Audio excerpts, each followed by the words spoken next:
Χαίρετε. Με την έλευση της Άνοιξης στο νησί της Αφροδίτης, κάτι μαγικό γεννιέται. Θα θέλαμε να σας προσκαλέσουμε στο οικογενειακό φεστιβάλ «Ονειρευόμαστε μαζί», που θα διεξαχθεί για πρώτη φορά στην Κύπρο.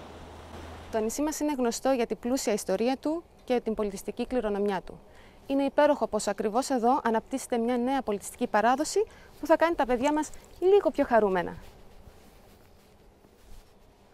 Παραπονή του Πάσχα, κάθε συμμετέχον στο φεστιβάλ θα λάβει ένα ξύλινο πασχαλινό αυγό, στο οποίο θα μπορεί να ζωγραφίσει ή να γράψει τα όνειρά του.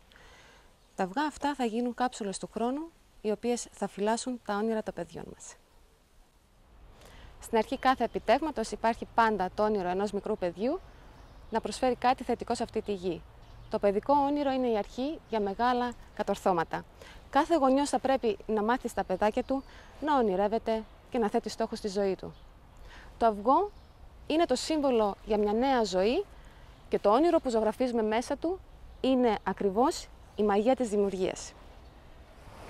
Την παραμονή του Πάσχα θα οργανώσουμε μία έκθεση με όλα τα ζωγραφισμένα αυγά κοντά στο Δημαρχείο Πάφου.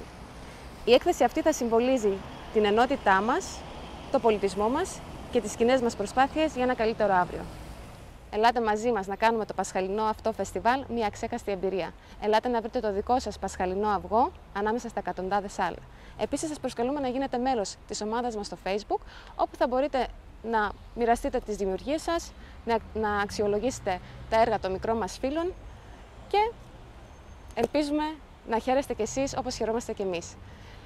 Ας γίνουμε ιδρυτές μιας νέας παράδοσης στο νησί μας.